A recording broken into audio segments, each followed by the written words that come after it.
भगवते वासुदेवाय। ओम नमो भगवते वासुदेवाय। ओम नमो भगवते वासुदेवाय। ओम अज्ञानतिमिरान्धस्य ज्ञानाञ्जनशलाकया चक्षुरुन्मीलितं येन तस्मै श्रीगुरवे नमः। नमः ॐ विष्णुपादाय कृष्णप्रेष्ठाय भूतले श्रीमते भक्तिवेदान्त स्वामिन् इति नामिने। नमस्ते सारस्वती देवे गौरवाणी प्रचारिणे निर्विशेष शून्यवादी पाश्चात्य देशतारिणे। जय श्री कृष्ण चैतन्य प्रभु नित्यानंद श्री अद्वैत गदाधर श्रीवासादि गौर भक्तवृंद। हरे कृष्णा कृष्णा कृष्णा हरे हरे, हरे Ram Ram Ram Hare Hare. Hare Krishna. I welcome all the devotees for this session on Bhagavad Gita today. Today we will be discussing from Bhagavad Gita and Bhagavatam, and we are beginning a series of sessions from today, English Satsang.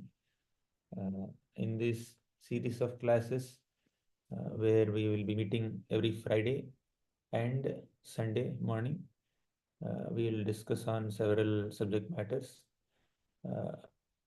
and primarily based on Bhagavad Gita, Bhagavatam, and Sri Chaitanya Charitamrita, and few other Vaishnava scriptures, and topics that are relevant for our spiritual sadhana and our practical application in spiritual life. And Sundays we will focus more on learning a shloka, and Fridays we will focus more on themes. But Sunday also, it's not just a shloka learning class. It's an important aspect of it, but apart from learning a shloka, we will also discuss deeply that particular shloka from various perspectives. But Fridays we will take a specific theme and discuss that theme. But Sundays we'll take a specific shloka, and entire discussion is based on the shloka elaborately for almost 1 hour. Maybe 45 minutes we'll discuss, and last 15 minutes we can give for questions. If anyone has any questions, we can take them. So we'll begin. Hare Krishna. So today I'll be speaking from the conclusion of Bhagavad Gita, the last instruction of Lord Krishna in the Bhagavad Gita. As all of you know, it is Sarva Dharman Parityajya. Let's recite this shloka a few times, and after that we will see the meaning. Then we will analyze this shloka from various perspectives, and also discuss some examples of devotees who have demonstrated the spirit of complete surrender to Krishna. Let's begin with the recitation.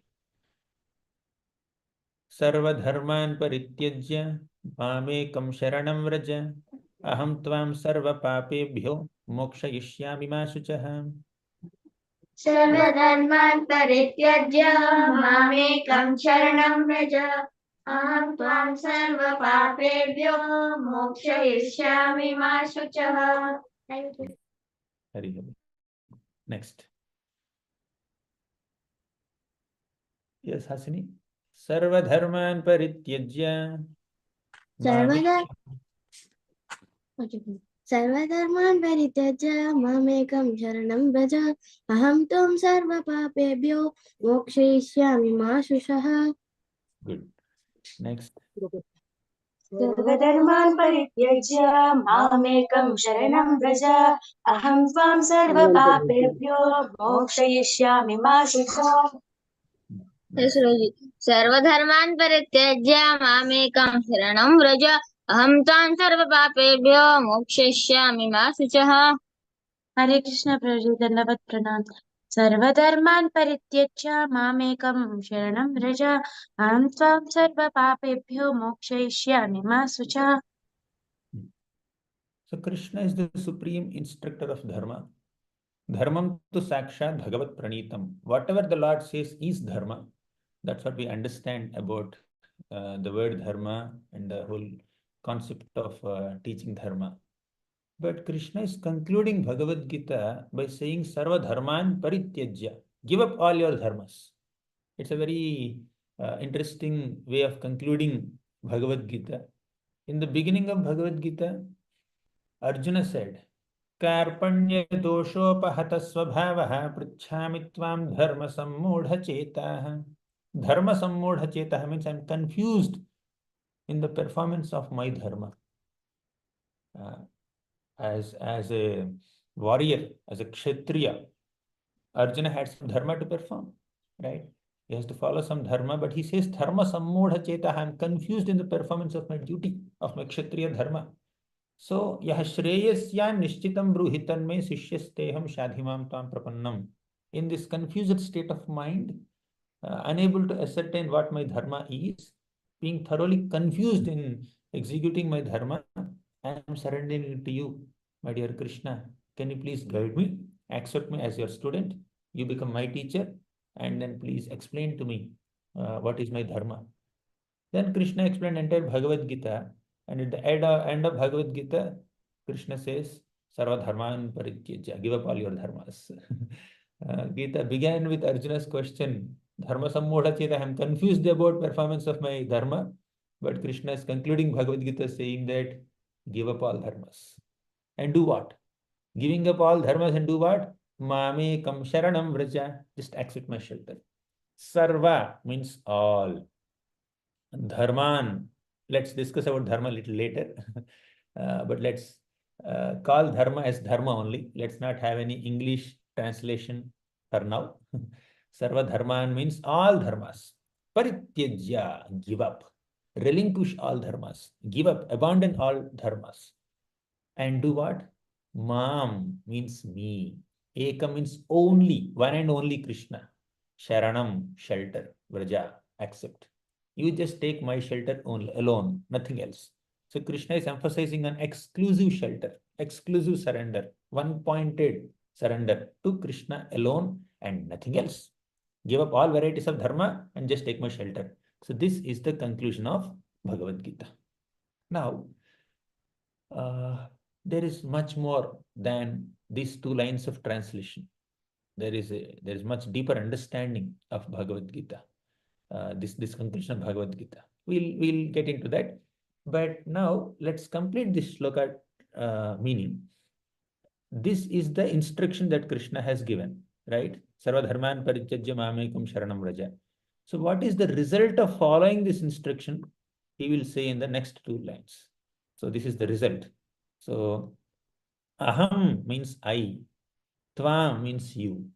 Sarva papebhyo mokshayishyami. Papa means sinful reactions. Sarva papebhyo means all sinful reactions. Mokshayishyami, I will relieve you, I will release you, I will deliver you from all sinful reactions. So the result of giving up all dharmas and just taking shelter of Krishna alone is freedom from all sinful reactions, and Krishna will personally give us freedom from all sinful reactions. And finally he says, Ma shuchaha, don't worry. Arjuna, don't worry. Right? So no worries.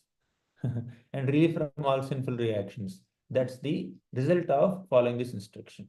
So the meaning of the shloka is clear. The meaning is very clear, right? Now, let's go deep into an analysis of this wonderful conclusion of Bhagavad Gita. How could Krishna, who descended to establish dharma, instruct his devotees to give up all dharmas? Are there any examples of people who have demonstrated such dedication of exclusive surrender to Krishna? And now we have not elaborated on the word dharma. What exactly dharma mean? And why Krishna says sarva dharman parityaja, all kinds of dharmas, means there are different kinds of dharmas, right? So when Krishna says sarva dharman parityaja, he is clearly indicating that dharma is not just one concept or one thing. Sarva dharman means there are multiple dharmas. There are varieties of dharmas, and give up all of them and take my shelter, right? So we understand the word dharma in various ways, but we need to also understand that dharma has multiple facets, multiple meanings. And these meanings are according to multiple contexts. So what exactly is dharma?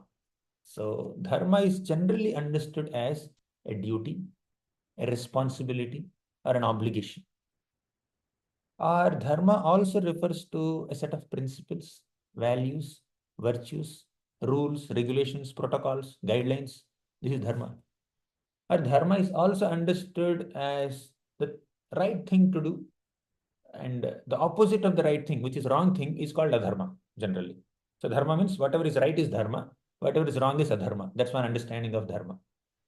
And now, according to the occupational status or designation or social position or gender or nationality or family status of an individual human being, there are different types of dharmas. There is Varana dharma, there is Ashrama dharma, there is Stri dharma for women, there is Dana dharma, there are some protocols or guidelines for giving charity, there is Kutumba dharma, there is some duties towards one's family. And as Arjuna mentions in the first chapter of Bhagavad Gita, there are Jati dharmas and Kula dharmas. Kula dharma means you have a specific dharma, uh, considering that you have taken birth in a specific dynasty, specific family. That is called Kula dharma. And Jati dharma means you take birth in a certain community. Kula is one family, dynasty, and Jati is one community. So you have some commitment to the community, that is called Jati dharma. And you have some commitment to the family, that is called Kula dharma. And there is something called Samanya dharma, means that in all circumstances, generally speaking, you have certain duties. That is called Samanya dharma. There's something called Apad dharma. Apad dharma means you accept this duty in an emergency situation. So what you do in an emergency situation is Apad dharma. What you do in general circumstances is Samanya dharma. What you do as your commitment to your community is Jati dharma. What you do as a commitment to your family is called Kula dharma or Kutumba dharma. The certain guidelines that you follow to offer charity to people is called Dana dharma. So like that, there are multiple dharmas. Varna dharma, Ashrama dharma, Kshatriya dharma, Brahmana dharma, Vaishya dharma. Similarly, brahmacharis have certain duties to perform. Sannyasis have certain duties to perform. Householders grihasthas have certain duties to perform. So all these duties or obligations or responsibilities that a human being has in accordance with different identities or designations that human being has, or different roles people play, dharma takes on different meanings. And this dharma changes according to time, place, circumstances, and candidates involved. For example, following government rules is a dharma for all the citizens living in a country. That is your commitment to entire country, the nation. A civil engineer's specific duty, dharma, is to build structures. A doctor's specific dharma is to treat patients. An teacher's dharma is to teach, right?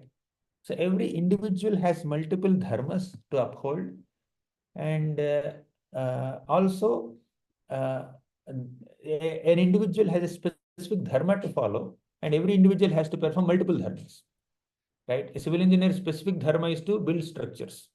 A doctor's specific dharma is to treat patients. So that one human being can have multiple dharmas also. Like an average human being must work for an employer, must maintain one's family, must raise one's children, serve parents, follow government rules, pay taxes, obey traffic rules.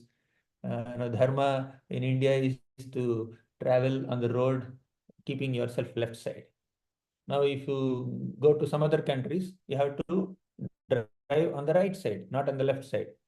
So dharma in India is different from dharma in another country, isn't it? So, but that dharma is only restricted to traffic. Now, you keep your left does not mean even while you are moving in your home, you keep left side only always. I will walk on the left side of our home. I will not walk on the right side of our home. So it's not applicable everywhere. So now we have seen multiple facets or definitions or perspectives of Dharma last 5-10 minutes, right? But is there any Dharma that is common to all living entities? So the Dharma of a civil engineer is different from a Dharma of a computer science engineer. The Dharma of a Brahmana may be different from Dharma of a Kshatriya. The Dharma or the duties followed by an Indian is different from an American to a major degree. But is there any Dharma that is common to all living beings? Every single living being has this duty to perform. All the dharmas mentioned so far, we have discussed about multiple dharmas so far, all these are in accordance with one's material body and position in the material world. And this, they have a beginning and they have an end.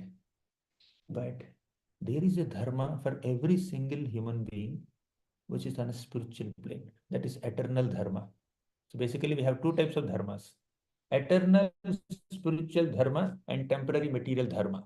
Whatever we have discussed so far are temporary dharmas. They are material.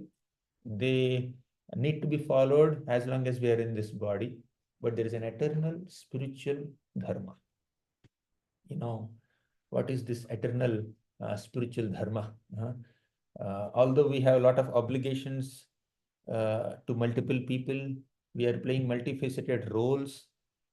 We have so many responsibilities and duties. Still, every single living being is an amsha of Krishna, a fragmental part of Krishna. Thus, we are all meant to serve Krishna, and that service to the Supreme Lord is the ultimate dharma. And in comparison to that dharma, all other dharmas will take a secondary place. So in that sense, the definition, the ultimate definition of dharma is the intrinsic characteristic of a person or a thing. Just as the intrinsic characteristic of sugar is to be sweet, the inherent quality of a flame is to generate light, the eternal, natural, inherent, intrinsic characteristic of a soul, a living entity, is to lovingly serve Krishna. That's our ultimate dharma. And that's what Krishna is saying here in this shloka. Sarva dharman parityajya refers to the temporary dharmas, right? Mamekam sharanam vraja refers to the eternal dharma, the spiritual dharma, right? So temporary dharmas can be relinquished because they're ultimately temporary. We have to relinquish them one day. So that does not mean give up your temporary dharma completely. When Krishna said Sarva dharman parityajya mamekam sharanam vraja, here the spirit in which Krishna spoke this shloka is, you prioritize taking my shelter over all other duties you have. Now when Krishna said Sarva dharman parityajya, after hearing this conclusion of Bhagavad Gita, our dear Arjuna did not give up his dharma of fighting in Kurukshetra war. Okay, Sarva dharman parityajya includes Kshatriya dharma also. And Kshatriya dharma is temporary. Someone who is a Kshatriya in one life can become a Brahman in the next life. Someone who is a Brahman in one life can become a Kshatriya in the next life. Right? You want some examples? Bharat Maharaj was a Kshatriya. In the next life, he became a deer, and in the next life, he became a Brahmana, Jada Bharat. Similarly, Daksha was a Brahmana in his first life as the son of Brahma. And in the next life, he became the son of Prachetas, a Kshatriya. So, a Kshatriya can become a Brahmana in the next life, a Brahmana can become a Kshatriya in the next life, a man can become a woman in the next life. Puranjan was a man in one life. Because of his attachment to his wife, he became Puranjani in the next life. Right? So someone who has taken birth in one country can take birth in another country. Someone who has taken birth as a human being in this life can take birth as an animal in the next life. So thus, our nationality, gender, and even species, all these are temporary, and all the dharmas in accordance with those nationality, gender, species, position, status, social status, etc., jati, kula, etc., they're all temporary. So we need to prioritize this one. So Arjuna, after hearing this final instruction of Bhagavad Gita, he fought in the Kurukshetra war. Means he is doing his Kshatriya Dharma, which is temporary Dharma. But taking shelter of Krishna is permanent Dharma. So he is performing his Kshatriya Dharma in line with taking shelter of Krishna. He is fighting in Kurukshetra war. He is fighting in Kurukshetra battle, not just as a Kshatriya, but as a devotee of Krishna. As a wonderful, sincere devotee of Krishna, he is trying to assist Krishna in establishing Dharma. Krishna appeared on this planet to do three things. What are they? Paritrāṇāya sadhūnām vināṣāya ca duṣkritam dharma samsthapanarthāya sambhavāmi yuge yuge. Krishna appeared to destroy the miscreants and protect the righteous devotees. And also, Krishna appeared to establish Dharma, and he personally did it. And he is sometimes engaging his devotees like Pandavas, like Arjuna, also to perform these three things. So, Arjuna's fighting in Kurukshetra battle is not just executing his Kshatriya Dharma, it is assisting Krishna in his mission, which is Bhakti, which is supreme Dharma. Therefore, in accordance with all this discussion that we have had, Bhagavatam begins with this shloka. Savai pumsam paro dharmo yato bhaktiradhokshaji ahaituki apratihata yayatma suprasidati. Now, in Srimad Bhagavatam, the first three shlokas are invocation shlokas. And the rest of the first chapter consists 6 questions asked by the sages. In the beginning of the second chapter, in the first 5 shlokas, Suta Goswami offers prayers to the Sukadeva Goswami, Vyasadeva, and all other exalted personalities. Then, in the first canto, second chapter, 6th shloka, Suta Goswami begins to answer the questions asked by the Saunakadi Rishis. Now, he begins with the shloka. Savai pumsam paro dharmo yato bhakti radhokshaje ahaituki apratihatam yayatma suprasidati. So he is beginning with this shloka basically. The teachings of Suta Goswami began with this shloka. Whatever happens before this shloka is introduction and also some questions, inquiries made. But the answer begins with this shloka. Savai pumsam paro dharmo yato bhakti radhokshaje. We'll discuss about the shloka now. But the point that I wanted to mention here also is, even before the shloka comes, right in the second shloka of Bhagavatam, we see Dharma projita kaita votra paramo nirmad saranam satam. First shloka is a prayer, is a glorification of our Lord Krishna. Om Namo Bhagavate Vasudevaya Janmadhyasya. But the second shloka is Dharma projita kaita votra paramo. So Bhagavatam is also beginning with a description of Dharma. What kind of Dharma? Dharma projita kaitava. Kaitava Dharma means materially motivated bhakti. Means you perform Dharma with some material motivations, with a interest to get artha, money. And you want to fulfill your kama, desires with that money. And at the end, you may desire moksha, liberation, which is generally impersonal. So that kind of cheating practice of dharma, artha, kama, moksha thing, which is on a material plane, that is rejected right in the beginning of Bhagavatam. So dharma projita kaitavo atra. In this Bhagavatam, kaitava dharma is rejected. Then what kind of dharma is accepted? Savai pumsam paro dharmo yato bhakti radhokshaje. Paro dharma is accepted. Now, I don't have it on the slide. Maybe I can show from the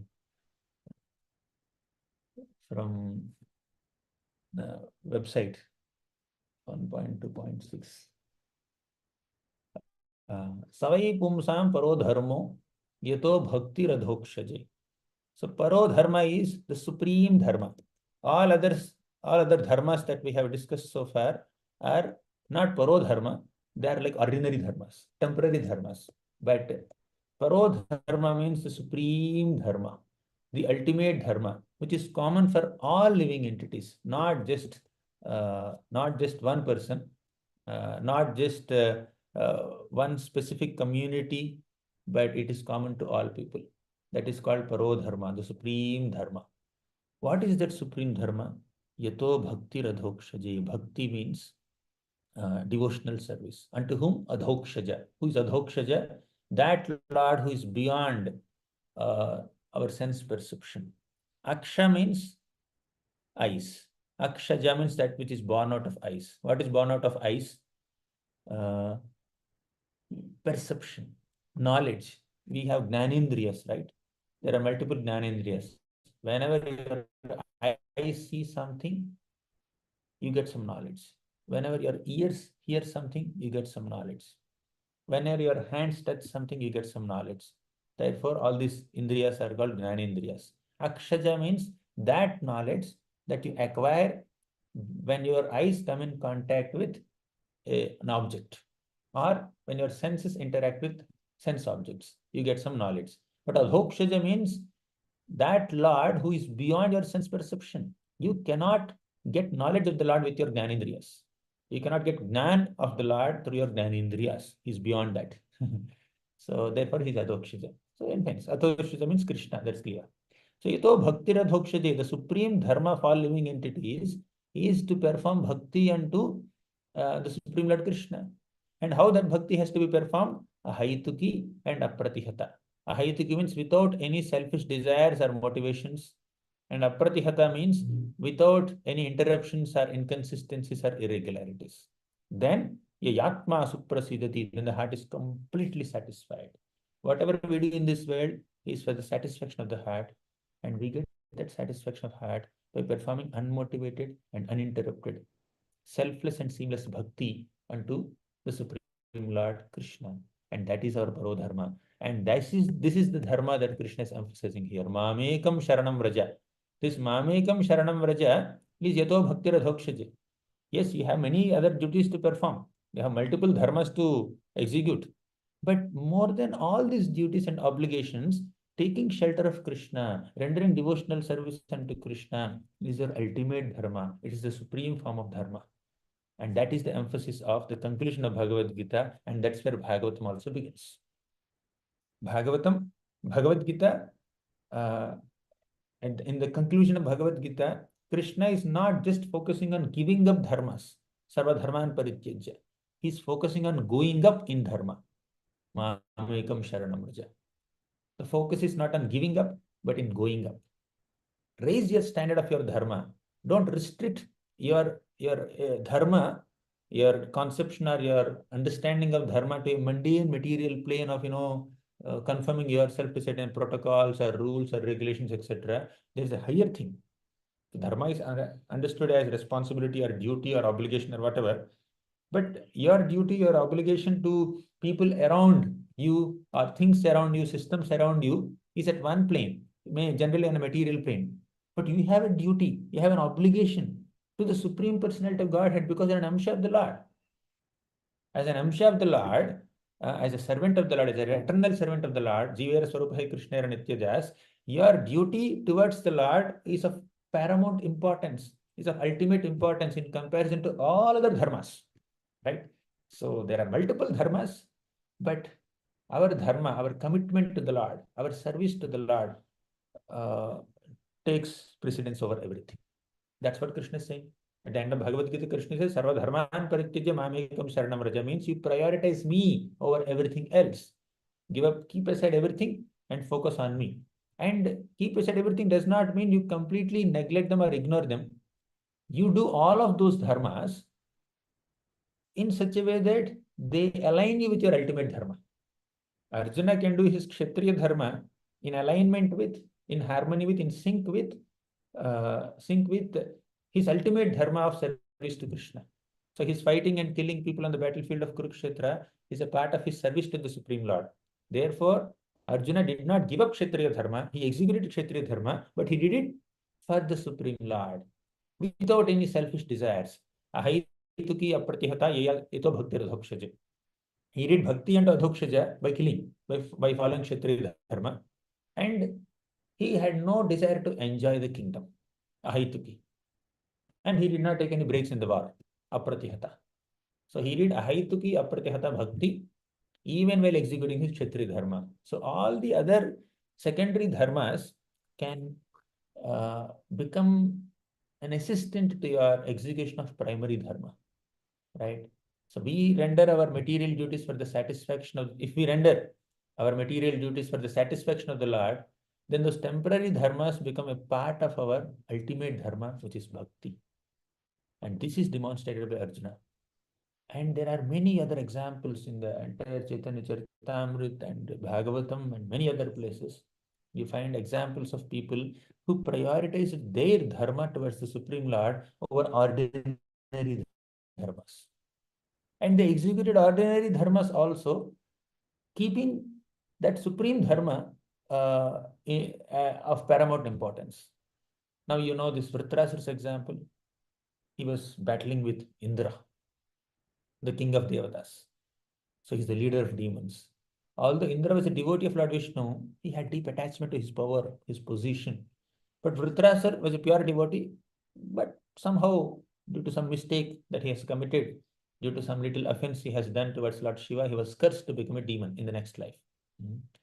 So, but finally, Vritrasura and Indra met on this battlefield and they were fighting with each other. Although Indra was holding a weapon called Thunderbolt or Vajrayudha, which is empowered by the austerities of the Dadichi Muni and also blessed by Lord Vishnu personally with the ability to kill Vritrasura, Indra did not have full faith in this weapon, but Vritrasura had complete faith on this weapon. So, and it's a long story. We will not elaborate on those details.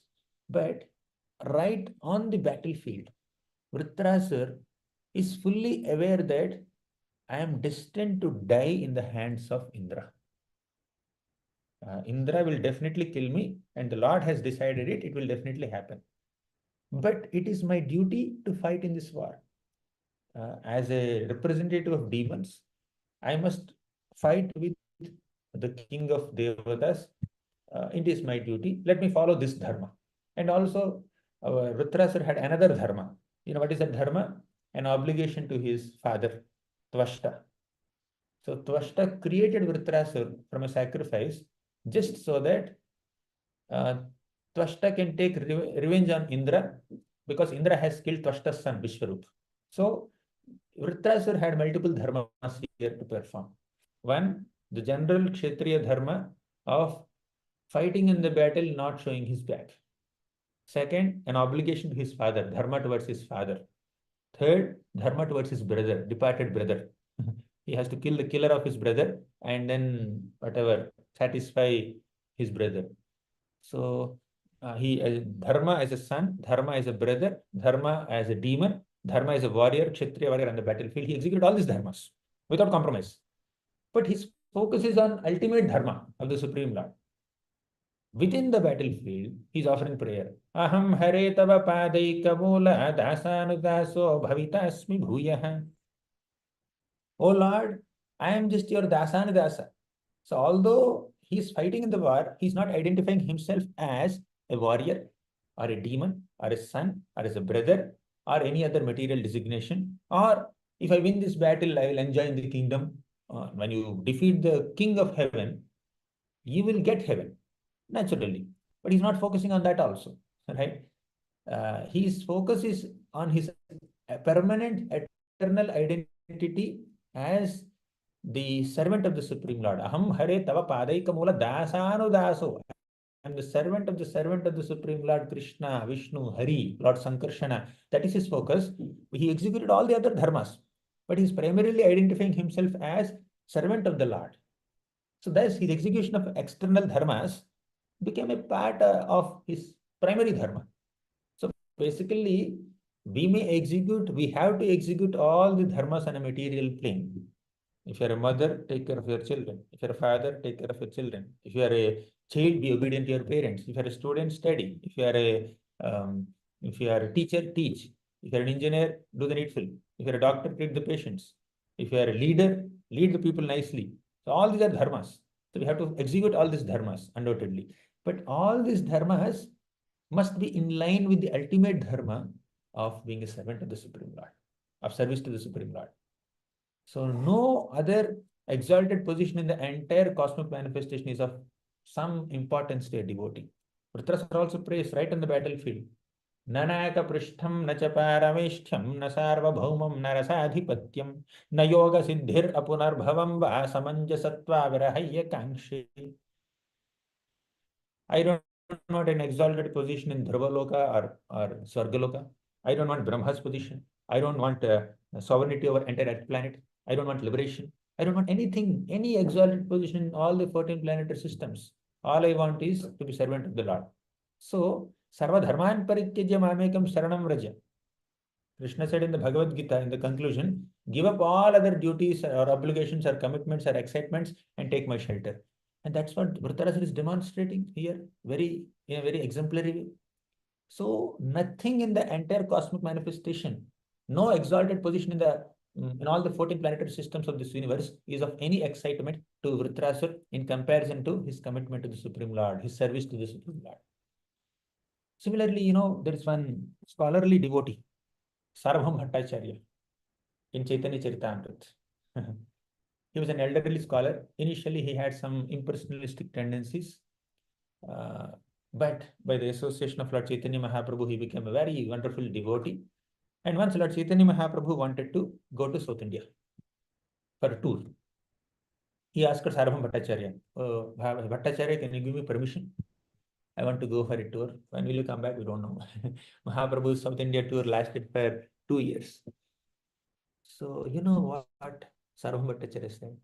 Oh Lord, I attained your association after a long time, after many births. Bahujan mera punya phale paino tomar sangha.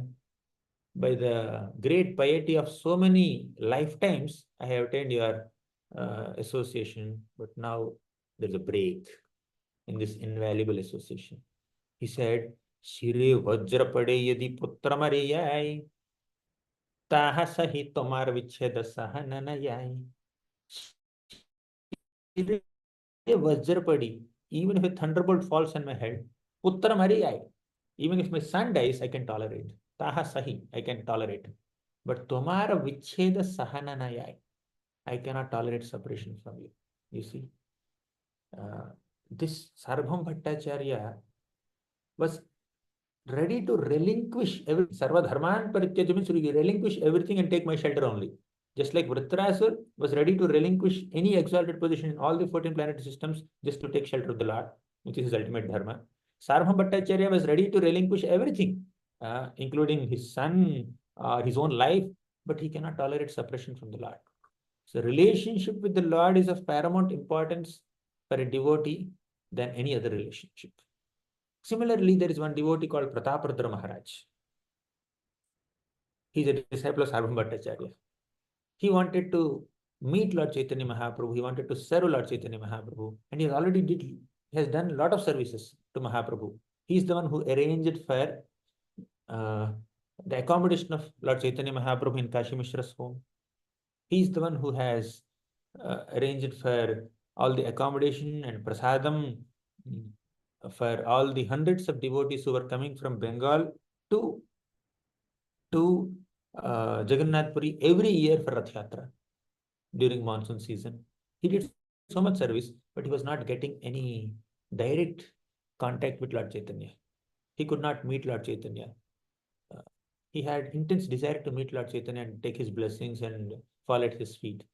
He asked Sarvabhauma Bhattacharya, can you please arrange a meeting for me with Lord Chaitanya? But Sarvabhauma Bhattacharya said, not possible. Actually, he went and asked Lord Chaitanya. Mahaprabhu said, no, I cannot meet Prataparudra Maharaj because he's a king and I'm a sannyasi. A sannyasi is not supposed to closely deal with people who are involved with politics and a lot of material opulence. I cannot meet him. So hearing this response of Lord Chaitanya Mahaprabhu, Prataparudra Maharaj said that Lord Chaitanya Mahaprabhu appeared on this planet to deliver all the people, all sinful people except me. He delivered Jagai Madhai also, but he is not even looking at me. If my being the king is an obstacle for me to meet the Lord, I will give up my kingdom. I will become a beggar. I will become a bhikari. What is the use of an exalted material position or even life itself if I cannot get Lord Chaitanya Mahaprabhu's mercy? To this extent, Prataparudra Maharaj was willing to do sarva dharman parityajya mamekam sharanam vraja. He wanted to give up his position as a king, royal opulence, soldiers, maidservants, and ministers, and everything else.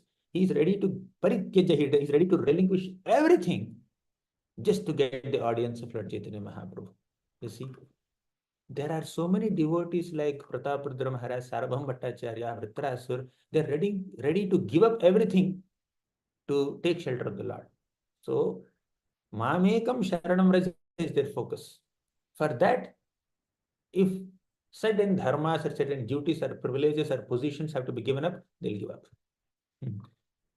Similarly, we have this example of Brahmana Patnis, Dvijapatnis. In the 10th canto of Bhagavatam, 23rd chapter, we see the example of so many ladies who were the wives of Brahmanas. They have given up their husbands. They have given up their in-laws and family members and everybody just to serve Krishna. Krishna had sent his Gopa friends to the Brahmanas to beg for some food. And the Brahmanas did not respond to the request of these Gopas. They did not either say yes or no. They were completely neglectful. Then Krishna said, don't worry. You go and ask their wives. Their wives will respond to you. Then the Gopas went to the wives. Immediately, all these ladies ran towards Krishna along with so many food items. And they said, oh Lord, it's our great fortune that we got to see you.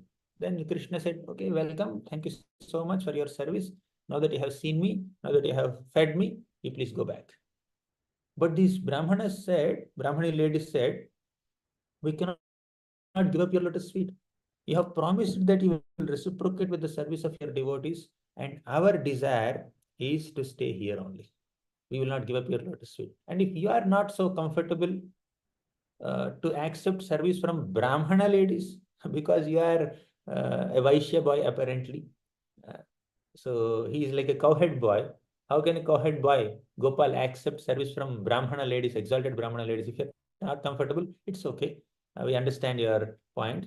But we will stay here as Vanadevatas, goddesses of forest, and take dust from your lotus feet and carry the tulsi leaves that have fallen from your lotus feet on our heads. We want to give up all our material relationships with family members and husbands and children, etc. We just want to serve you. So this is their intense mood. They're ready to give up parityajya. They're ready to give up everything, all family connections, just to serve the Lord. So detachment from matter and material relationships coupled with attachment to Krishna is the basis of spiritual life. Same is the case with Rukmini Devi. We are discussing so many examples. Rukmini Devi. So she was the princess of Vidarbha. And she has heard about the qualities of Krishna. Shruttva gunan bhavana sundara srinvatam te.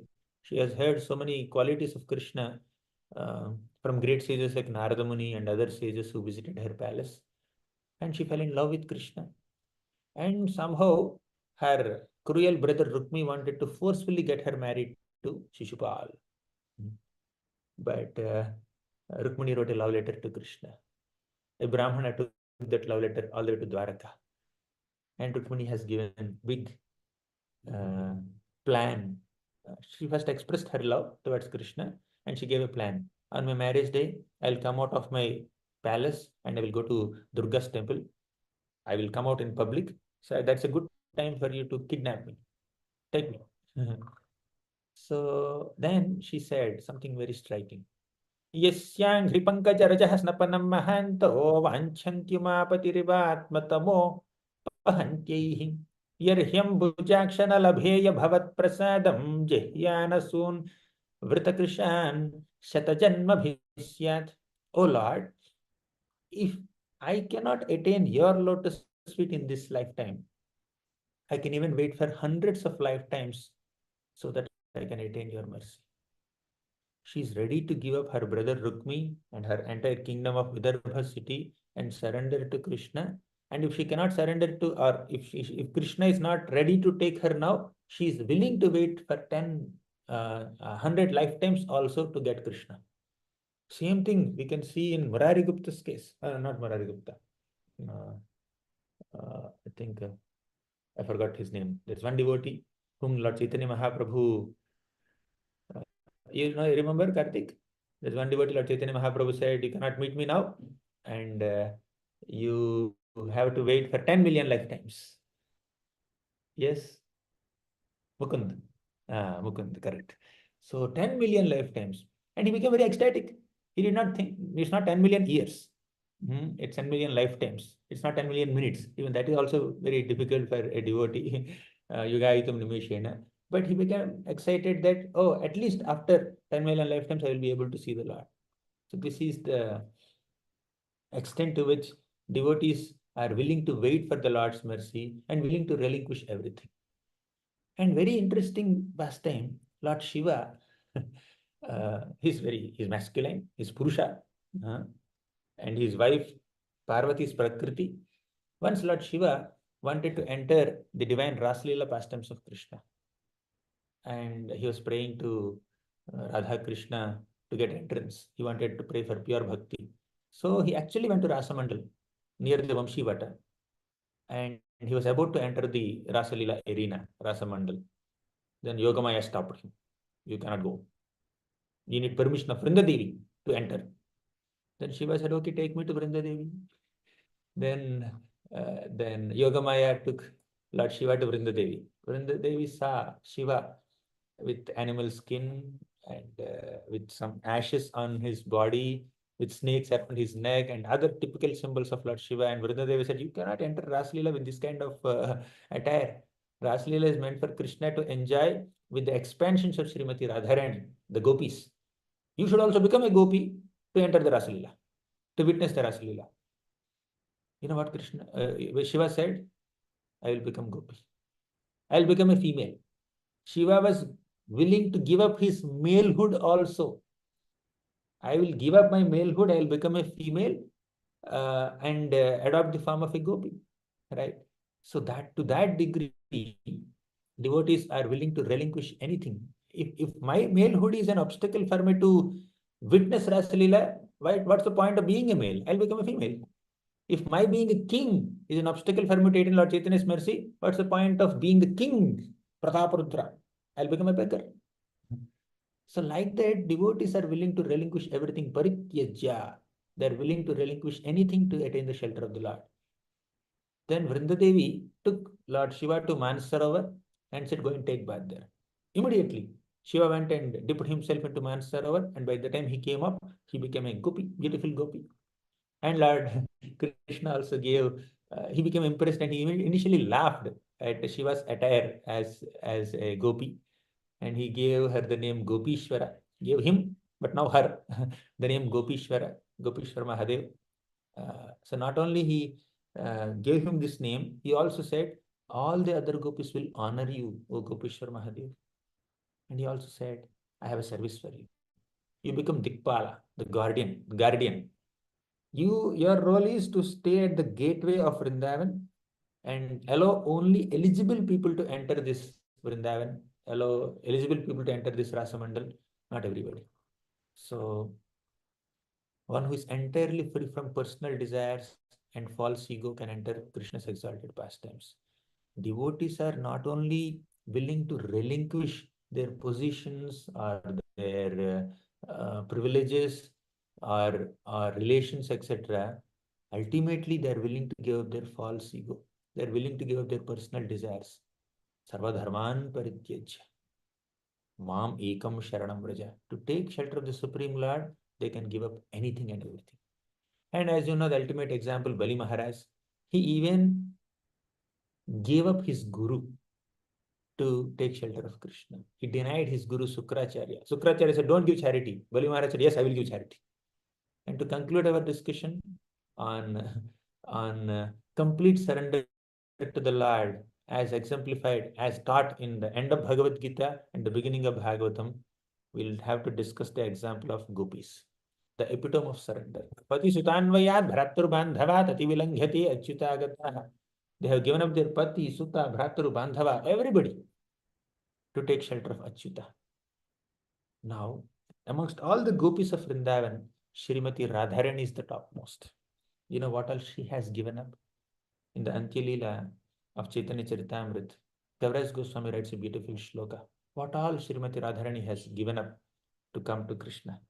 Hitva dure pathidavataror ankitam antikam dharma setor bhango darga guru shikharinam ramhasa langhayanti लेभे कृष्णार्णवनवरसा Radhika वाहिनी त्वां वाग्वीचिभिः किमिव विमुखी भावमस्यास्तनोषि हित्वा दूरी. Hitva means she has given up. Pathi dhavataror antikam dharma setor. Dharma setor, she has given up all her dharmas of social conventions. So she has given up dhavataror. Dhava means husband. Taru means a tree. She has given up the tree of her husband. Means leaving far behind the tree of her husband.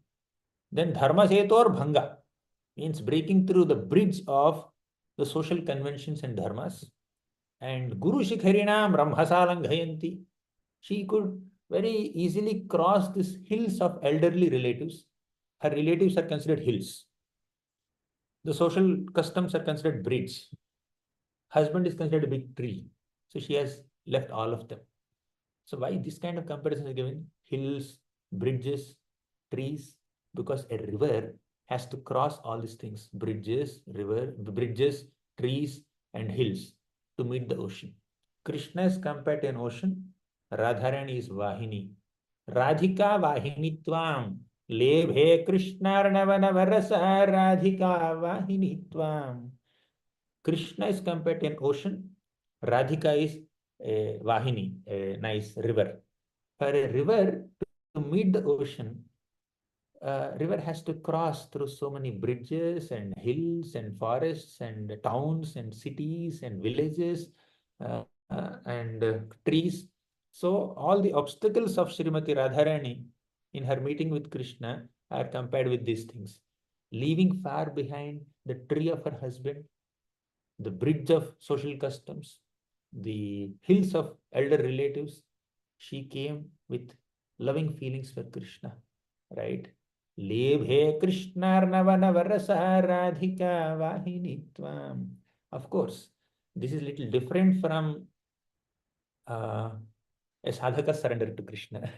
When a sadhaka says Sarva Dharman Parityajya Mamekam Sharanam Vraja, he has to give up false ego, he has to give up other material obligations and very secondary temporary dharmas to come to the ultimate stage of surrendering to Krishna.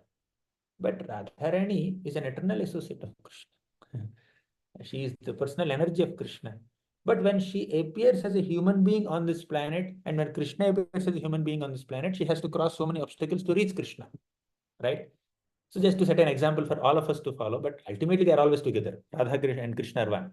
But to give an example to all the sadhaka bhaktas, people on this realm, so we need to see how these exalted devotees have relinquished everything to take shelter of Krishna.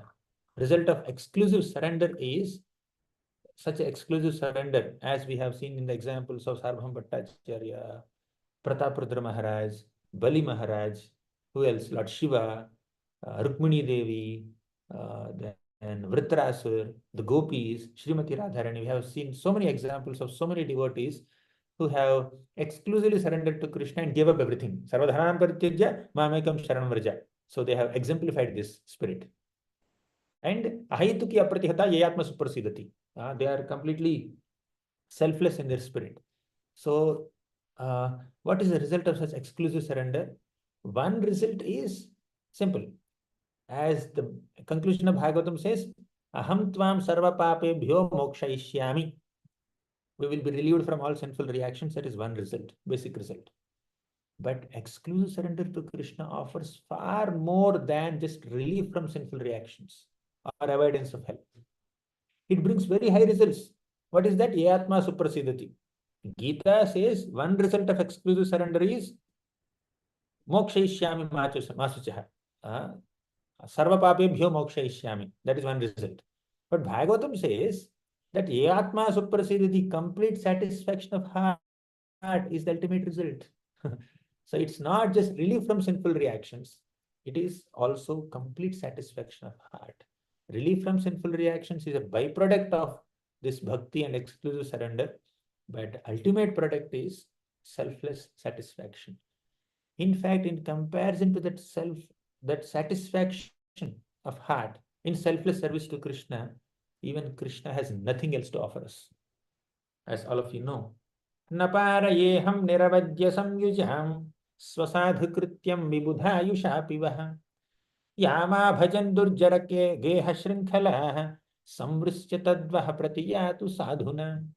Naparayeham niravajya samyujam. Krishna speaks to the gopis. My dear gopis, you have demonstrated this conclusion of Bhagavad Gita and the beginning of Bhagavatam, which is Sarva Dharman Parityajya Mamekam Sharanam Vraja, and Ahituki Apratihata Seva you have done. Bhakti Radhokshaja Ahituki Apratihata. So I don't have the ability to sufficiently reciprocate with your spotless and selfless service, even within a lifetime of Brahma. You have worshipped me by cutting off all your domestic duties. Yama bhajan durjara geha shrinkhalah. Geha shrinkhala means shackles, right? So just like a prisoner is tied with shackles, geha shrinkhala means when somebody is living in a family, there are so many shackles of attachments to family members, attachment to so many other household paraphernalia, attachment or bondage due to so many obligations and other commitments. You have given up all of them. Just to serve me. I don't have sufficient ability to reciprocate with your service. May you be satisfied with your own selfless service. Means when we selflessly serve Krishna and approach Krishna, that selfless service to Krishna will itself satisfy our heart more than anything else in the entire creation. And even Krishna has nothing else to offer us beyond this satisfaction. So this is what Sarva Dharman Parityajya Mamekam Sharanam Vraja means. And this is what Ahituki Apratihata Yatma Suprasidati means. So the conclusion of Bhagavad Gita and the beginning of Srimad Bhagavatam are giving us a very, very important message that relinquishing material positions and material attachments and coming to the level of pure devotional surrender to Krishna is the essence of spiritual life. However, as we also discussed, when you say Sarva Dharman Parityajya, it is not necessary for everyone to become a beggar or a pauper or a loner. Give up all your opulence and become a beggar. That's not the teaching here. Give up all your relationships and become a loner. That's not the teaching here. The universal spiritual history reveals that there are so many great kings like Yudhishthira Maharaj, Parikshit Maharaj, Prithu Maharaj, Ambrish Maharaj. They were not just some beggars or paupers or sadhus or sannyasis. They were emperors. They had big families. Yet they dedicated their hearts to the Lord in loving devotion. They actually demonstrated this spirit of Sarva Dharman Parityajya Mamekam Sharanam Vraja Ahituki Apratihata Yatma Suprasidati. So the spirit of relinquishing attachments is relinquishing the enjoyership mentality. You may be amidst so many positions and possessions and relations, but there is no possessiveness. As Kunti Maharani says, Atha Vishvesha Vishvatman Vishvamurte Svakeshumi Sneha Pashamimam Chindi Dridham Pandushu Vrishnishu. O Vishvesha, O Vishvatman, I am very deeply bound in family connections with Pandavas and Vrishnis. Please cut these family ties. And do what? Tvayimenanya Vishaya Matir Madhupate Sakrit Ratim Udvahata Dadha Gange Vaugham Udanvati. let my mind come to you only. Mamekam sharanam vraja. Let me give up everything else. Ananya Vasha means let my mind not be distracted or deviated towards anything else apart from your lotus feet. Nothing else I want. Just like Ganga flows towards the ocean. But the real spirit in which Kunti Maharani prayed like this to Krishna is not just to cut her family bonds, but she says that I am connected to Pandavas and Vrishnis in two ways. One, in a material way, because they are my bodily relations. But in a spiritual way, they are devotees and their association is very conducive for my sadhana. So she is focusing on the soul level connection with Krishna in the company of other devotees, including her family members. Whatever connection or attachment I have towards these family members on a material plane, that just cut that. But spiritually, I need their association. Therefore, we don't have to relinquish any material relations or duties or dharmas, but we can convert all of them into opportunities to execute our parodharma, which is Krishna consciousness, right? So that is the essence of spiritual life while in the material world. So we can harmonize our relationships, engage them in Lord's service, and prioritize our connection with Krishna and dovetail our positions, possessions, and relations to strengthen our connection with Krishna. Then you don't have to relinquish everything. You don't have to give up anything. But while being with that, you can go up, raise the standard of your dharma. So this is the essence of the teachings of Gita and Bhagavatam, which are like in sync with each other.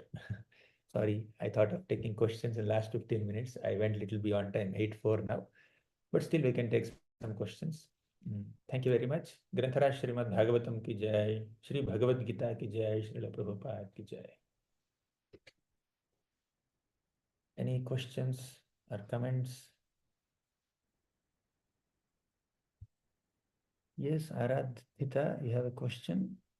What like selfless service means no desires, and if like someone desires to meet the Lord or something like that, and so it's not called like selfless desire.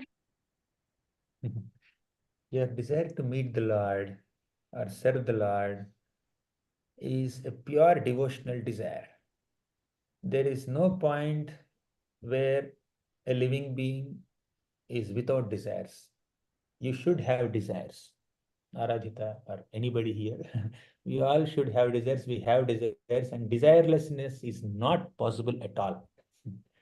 But we need to have spiritual desires of serving the Lord, seeing the Lord. These are all spiritual desires that we can have, but we need to give up material desires. When you say Sarva Dharman Parityajya, give up the material dharmas or minimize the focus on material dharmas or just do the needful there, but raise the standard of your dharma to a spiritual plane. Does it make sense, Aradhita? Yes, Guruji.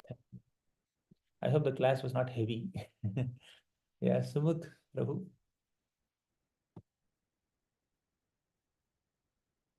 Hare Krishna Prabhuji, Dhanva Pranam. Thank you very much for this wonderful session. I really love your lectures, the way you present them, and how simply you simplify the topics.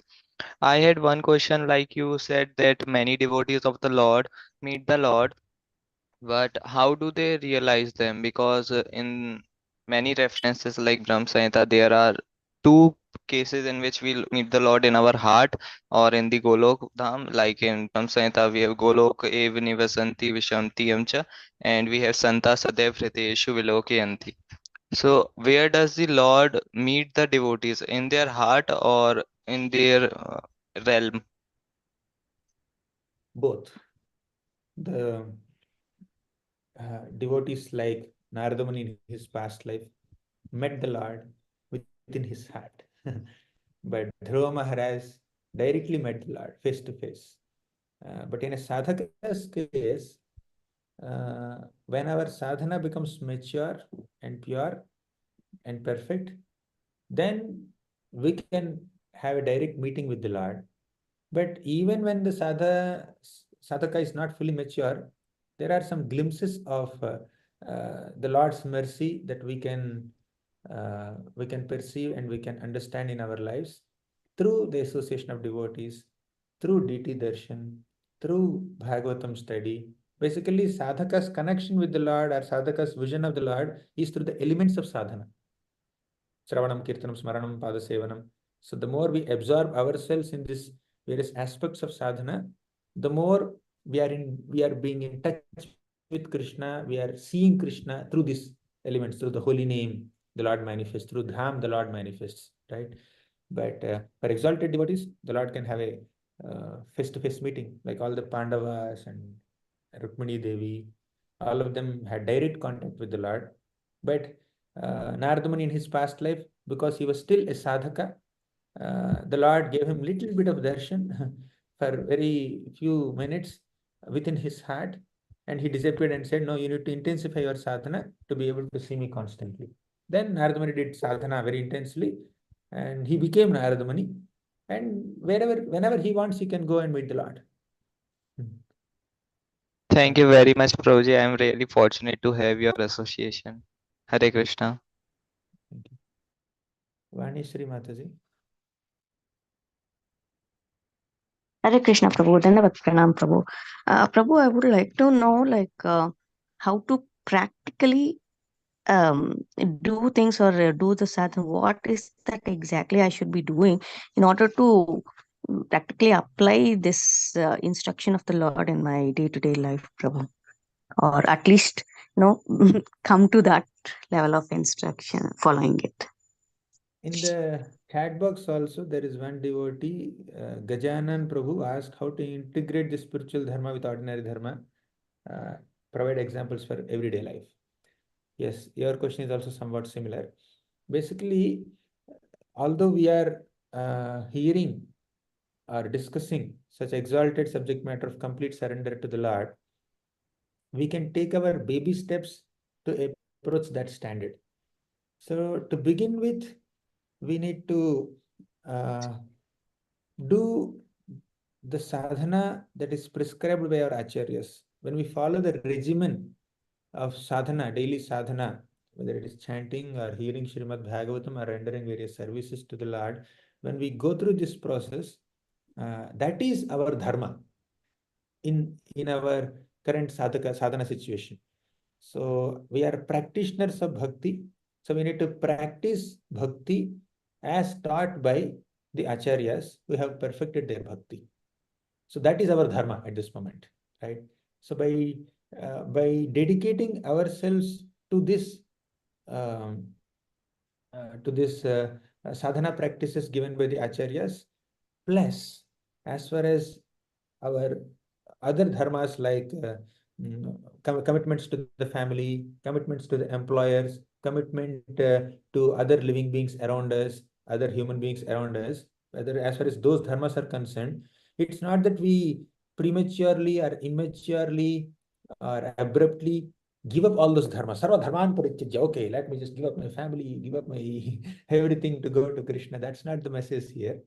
We can spiritualize all of them, right? Give up. You may have possessions. Give up possessiveness in those possessions.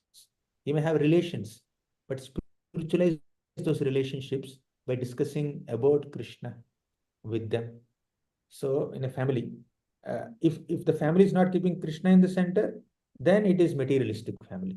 But if the family is practicing bhakti, and if the family members are sitting together, coming together to worship Krishna, serve Krishna, discuss Srimad Bhagavatam, chant together, pray together, then one is implementing parodharma only, right? When they are practicing parodharma, they are practicing Mamekam Sharanam Vraja together. And that association of devotees within a family setup will enhance our connection with Krishna. So when you say Sarva Dharman Parityajya, the focus is not on giving up all these things, but spiritualizing all these connections to intensify our connection with Krishna. So on a practical plane, firstly, let's follow the regimen given by the acharyas, chanting, hearing Srimad Bhagavatam, then doing various services to other Vaishnavas, once in a while going for Dham Darshans. So the regular sadhana that we need to do, that's one way of spiritualizing and coming to the standard. Then second thing is that we have all relationships. Try to discuss about Krishna with them. Try to do your sadhana along with them. We don't have to give up relationships, but we can perform bhakti activities along with those relations. Then you have possessions. Don't give up those possessions. Don't give up your money, or it's not that we have to give up our home and come out as beggars. Use that home to serve Krishna. Whether it is possessions or positions or people, dovetail all of them in Krishna's service. That's how we can practically implement these instructions. And abruptly overnight one cannot become a pure devotee, but it's a gradual process. By first doing our sadhana and dovetailing all the things that we have in Krishna's service, we can come to this standard one day. Does it make sense, Mataji? Yes, Prabhu, it makes very much sense and practicable also, executable also, Prabhu. Prabhu, then that means, does this become a karma yoga, Prabhu? That means we are following karma yoga. I mean, I'm a bit confused with that karma yoga. And it's a valid and logical question. The difference between karma yoga and bhakti yoga is this. In karma yoga, your focus is on karma. You are excited to do an activity and you dovetail that activity or you offer that result of that activity to the Lord. That is karma yoga. But in bhakti yoga, you choose an activity which pleases the Lord, right? In bhakti yoga, pleasing the Lord is the focus. In karma yoga, doing your favorite activity and then dovetailing it to the Lord is the focus, right? But if we are doing whatever activity we are meant to do for the service of the Lord, that karma yoga ultimately becomes bhakti yoga. So in karma yoga, when somebody is doing their prescribed duties with commitment and cultivating detachment, they will get gnana. That's the result. But in bhakti yoga, one is doing everything for the pleasure of the Lord, they will get Krishna Brahma. That is the result. Gnana is the result of karma yoga, but bhakti or prema is the result of bhakti yoga. The difference is you do every act. In bhakti yoga, you do every activity for the pleasure of the Lord. In karma yoga, you have some attachment or excitement to do activity. Karma is the focus there. Here, bhakti is the focus. And there's a lot of overlap between these two. A bhakti yoga may also do bhakti yogi may also do a lot of activities that resemble karma yogis. But here in bhakti yogi's case, the intention is to please the Lord. But in karma yogi's case, the intention or the mood is just doing an activity that is compatible with us, doing an activity that I prefer to do, that suits my psychophysical nature, this and that. All this focus will come there, right? So focus is do what you can do. Do what you want to do and offer the result to Krishna. But here, you may do what you can do, you may do what you want to do, but whatever you do is only for Krishna. You choose that activity only to please Krishna. That's the mood. There's a difference in the mood. Does it make sense, Mataji? Yes, Prabhu. Yes, Prabhu. So that means I mean, some of them may be what we like to do, or it might be given to us because of the body or society or whatever position. But the point is in Bhakti Yoga, to please the Lord. Even if I do my regular dharmic social duties like a mother, wife, or whatever other project, point should be whether I am doing that. By doing that, Lord is pleased or not. But karma yogis, they also do the same thing. But the point is not to please the Lord by doing that work, but do it and the result they'll offer it. Is it correct, Prabhu? My understanding? I often give this example, simple example to understand karma yoga and bhakti yoga differences. If someone comes to your home, you need to offer something to them. Now, you have already made something at your home, say gulab jamun you have made at your home. That's your favorite sweet. And the guest came and you offered gulab jamun to him. That is karma yoga. But bhakti yoga means when the guest comes to your home, you ask him, what do you like the most? He says halwa. Then you make halwa and offer it to him. That is bhakti yoga. Okay, got your point. Karma yoga, you are attached to making gulab jamun. You are giving it to the guest. But you like gulab jamun. That's why you're doing it. But in Bhakti Yoga, you ask the person, what do you like? He says halwa. Then you make halwa and give. So the basic difference between Karma Yoga and Bhakti Yoga is that in Bhakti Yoga, there is karma. In Karma Yoga also there is karma. Krishna says in Bhagavad Gita, mat karma krin mat paramo mat bhaktaha sangavarjitaha. Mat karma krin means you do my activity. Karma is there in Bhakti also. Even in the definition of Bhakti Yoga given by our Rupa Goswami, what did he say? He said that Anya Bhilashita Sunyam Jnana Karmadi Anavritam.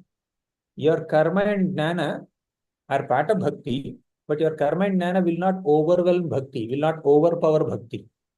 Right? They will not dominate bhakti. Bhakti is prominent, karma and jnana are subservients. Right? So the basic difference between Karma Yoga and Bhakti Yoga is that in Karma Yoga, you do an activity that pleases you and offer the result to Krishna. Means offering comes after finishing the activity. But in Bhakti Yoga, offering happens before even starting the activity. Because you are doing an activity to please the Lord. Your mood is to please the Lord. Samsiddhar Haritoshanam is the focus. So before even you prepare halwa, you have kind of offered it to your beloved because you have chosen to make that halwa only for the pleasure of the person. So here in Bhakti Yoga, karma is offered to the Lord before even the karma is started. In Karma Yoga, karma is offered to the Lord after the activity is done. Here you are offering the results. Here you are offering the activities and results both. Makes sense, Mataji? Got it, Prabhu. So in the Sarva Dharman Paritejya, that means that desire, I'm trying to understand. So what should be the ultimate goal to do that Sarva Dharman Paritejya? So that desire to attachment to that work, instead of that, we should become attached to pleasing the Lord. What He likes, we should be ready to do it. Is it correct, Prabhu? Yes. Correct. Got That's it. 100% correct. Got it, Prabhu. So we should come to the consciousness from this to that. Then real Sarva Dharman Paritejya will happen practically in our life. Is it right, Prabhu? Yes. Thank you, Arjuna chose to fight because he is Krishna. Am I audible? Arjuna Yes, chose Prabhu. to fight because it is Krishna, not because he is a Kshatriya. There's a difference. Arjuna chose to fight not because he understood he's a Kshatriya. Arjuna chose to fight because it's an activity that is pleasing to Krishna. So Arjuna is also fighting, and some other personality in Kurukshetra war also may fight. But the difference is Arjuna fought to please Krishna. Even before the fighting only, Arjuna offered that fight to Krishna. But other people may fight just because it's a duty. Thank you. Hare Krishna, Prabhu. It's 8:20. I think we can stop. We can ask Mata's final question. Sorry, Prabhuji. I think my question is almost cleared with your previous answer, Prabhu. Only thing, right? See, we are working materially because to survive, right? But most of the time, as we discuss this Varnasrama Dharmas, right, Prabhu? But I think like the same Varnas, see, for Kshatriya killing is acceptable, but not for other Varnas, right?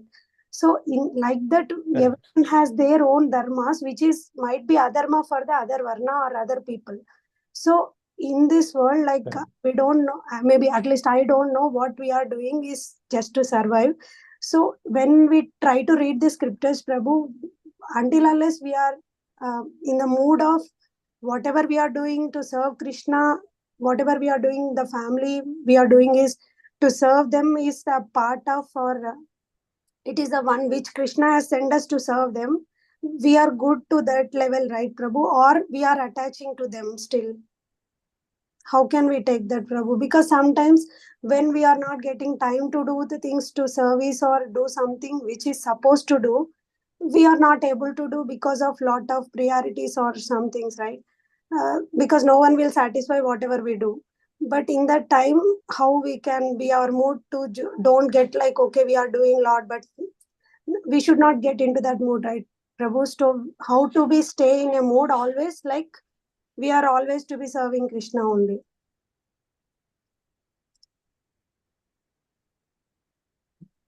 Basically, we cannot and we should not and we need not relinquish our duties at family or at workplace, but do it as an offering to Krishna, and ultimately to please Krishna. And sometimes circumstantially you may have to prioritize a duty, your dharma, to a family member. Say one of your family members becomes sick, and because they are sick, you need to assist them the 2-3 days, 4 days of recovery period. You need to be with them. You may not be able to come for Mangalarti in the temple.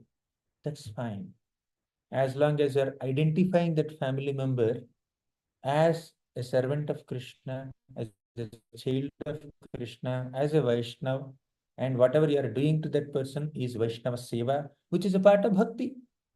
Although you are serving the material body, you are helping the person to recover material health, still that material body's physical health is mandatory for him to do spiritual sadhana. So we cannot become prematurely transcendental by giving up our engagements in self-preservation in the name of self-realization. Yes, self-realization is ultimate priority, Mamekam Sharanam Raja, but without self-preservation of earning some money, maintaining the body, eating, sleeping, so these basic things of self-preservation, if they are not there, how can we practice self-realization? So our bodily dharmas also are important for us to ultimately execute spiritual dharma. Does it make sense?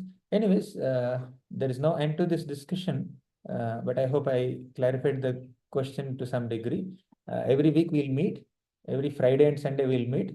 So we will take only limited questions in a class, and I will try to conclude the class in 45 minutes only from next time. Somehow today I went beyond time, because every week we are meeting twice. We can have more discussions and Q&A.